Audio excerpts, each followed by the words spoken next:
வணக்கம். நான் தான் உங்க மூர்த்தி.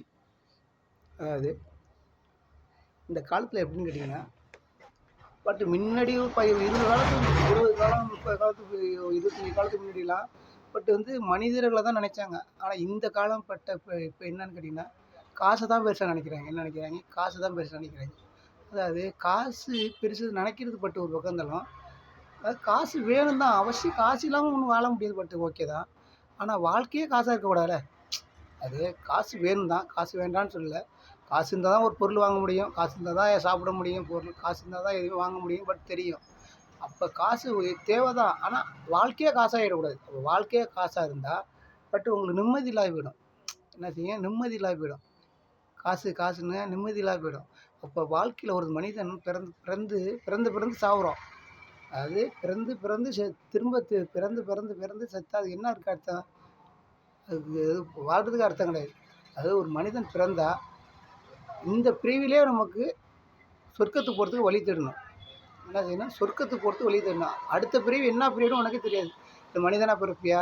இல்ல வேற எதுவும் பிறப்பியான்னு உனக்கே தெரியாது. சரியா? அதனால இந்த பிறவியில உனக்கு கடவுள் ஒரு மனிதன் பிறவி குடுத்துருக்கான். ஆனா உனக்குள்ள கடவுளும் குடுத்துருக்காங்க. உனக்குள்ள கடவுளும் இருக்கிறாரு. அல்லது உனக்குள்ள கடவுள் இருக்காரு. இந்த திருப்பி ஒரு மனிதன் பிறவி குடுத்துருக்காரு. உனக்குள்ள கடவுளும் இருக்காரு. உனக்கு இந்த திருப்பி மனிதன் பிறவி கிடைச்சிருக்கு. அப்ப என்ன செய்யணும்?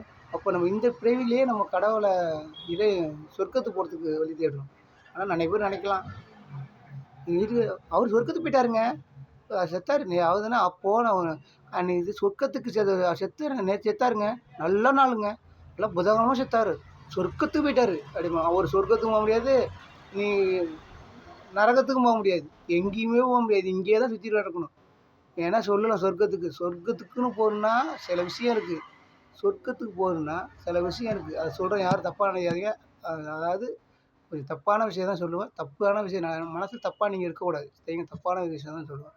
அதாவது உங்களுக்குள்ள ஒரு மனிதருக்குள்ள இருக்கிற விந்துக்கு இருக்கு. அந்த விந்த வெளியே அனுப்பாம உனக்குள்ளே வச்சிருந்து அந்த மூச்சு பயிற்சி எடுத்தீன்னா, நீ சொர்க்கத்துக்கு போயிடலாம். சொர்க்கம் முடிஞ்சிட்டு அடுத்த பிரியெல்லாம் கிடையாது உனக்கு. நீ சொர்க்கத்துக்கு போயிடலாம். அவன் தான் சொர்க்கத்துக்கு போக முடியும். வேற யாராலையும் சொர்க்கத்துக்கு போக முடியாது. என்ன சொல்லலாம்? சொர்க்கத்துக்கு போயிட்டேன்னு எவனும் போக முடியாது. ஒன்லி மகான் மட்டும் தான் போக முடியும். இப்போ இயேசுநாதர் இருக்காரு. சரிங்களா? அவர் பெரிய மகான். அதுவும் நான் ஒத்துக்கிறேன். ஓகேங்களா? அவரு பெரிய மகான். ஆனா அத வச்சு நெறைய பேர் காசு சம்பாதிக்கிறாங்க. என்ன செய்றாங்க?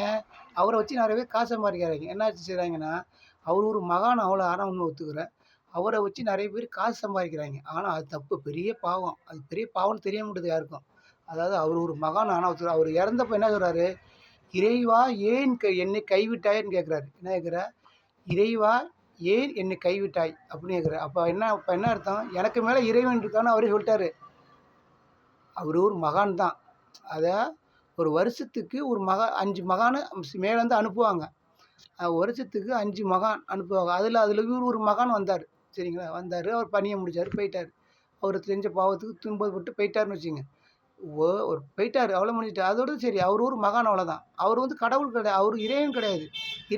அது இறைவனும் இவங்களும் மிகைப்படுத்திக்கிறாங்க. அது தப்பு அது. அவரு ஒரு மகான். அது ஓகே. அத நான் ஒத்துக்கிறேன்.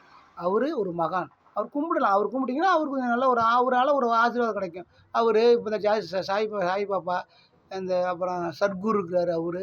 அப்புறம் இந்த தட்சிணாமூர்த்தி, அப்புறம் இன்னும் இந்த குரு இவங்கலாம் மகான்கள். அவங்க மேலேருந்து அனுப்புன தூதர்கள் இவங்கலாம். அனுப்புன தூதர்கள். அவங்க பொறந்தப்பவே இந்த தூதர்கள் அவங்கலாம். அவரு இந்த பட்டினத்தாரு, அப்புறம் புத்தரு, இவரெல்லாம் அவங்க மேலேருந்து அனுப்புன தூதர்கள். அவங்கலாம் மகான்கள். அவங்கலாம் இறைவன் கிடையாது. மகான்கள். இவங்கலாம் மிகைப்படுத்தி இயேசு கடவுள், இறைவன் சொல்றாங்க. அதெல்லாம் தப்பு. அவர இவங்களா கெடுக்குறாங்க. அப்படி நினைக்கக்கூடாது. அவர் ஒரு மகான். அது ஓகே, நான் ஒத்துக்கிறேன். அதாவது நம்ம எல்லாருமே இறைவனிடம் நம்ம சொர்க்கத்துக்கு போறதுக்கு ஒரு வழினா என்ன வழின்னா, சில வழி இருக்கு. அந்த வழி செஞ்சா தான் முடியும். இப்பயும் நீ போறதுக்கு வழி இருக்கு. என்னன்னு கேட்டீங்கன்னா, உங்களுக்கு மூச்சு பயிற்சி எடுக்க சொல்றேன். அடுத்த லைனுக்கு வந்துட்டேன். திரும்பவும் உங்களுக்கு இந்த லைனுக்கு வரேன்.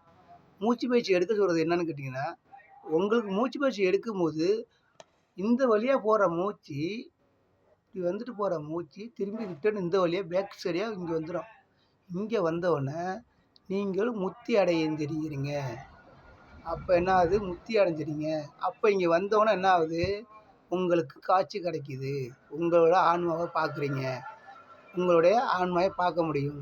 அந்த மூச்சு பயிற்சி எடுக்க இப்படி வர மூச்சு இப்படி வந்து சர்ப்புன்னு போதில் இந்த மூச்சு வந்து இந்த பேக் சைடு வழியாக இப்படி வந்து பேக் சைடாக வந்து இங்கே வந்துடும். இங்கே வந்தோடனே உங்கள் ஆன்மாவை நீங்கள் பார்த்துருவீங்க. நீங்கள் இது பயிற்சி எடுக்க அந்த மூச்சு திரும்ப உங்களுக்கும் தெரியும். ஆன்மா வந்து பார்த்துருவீங்க. ஆன்மாவை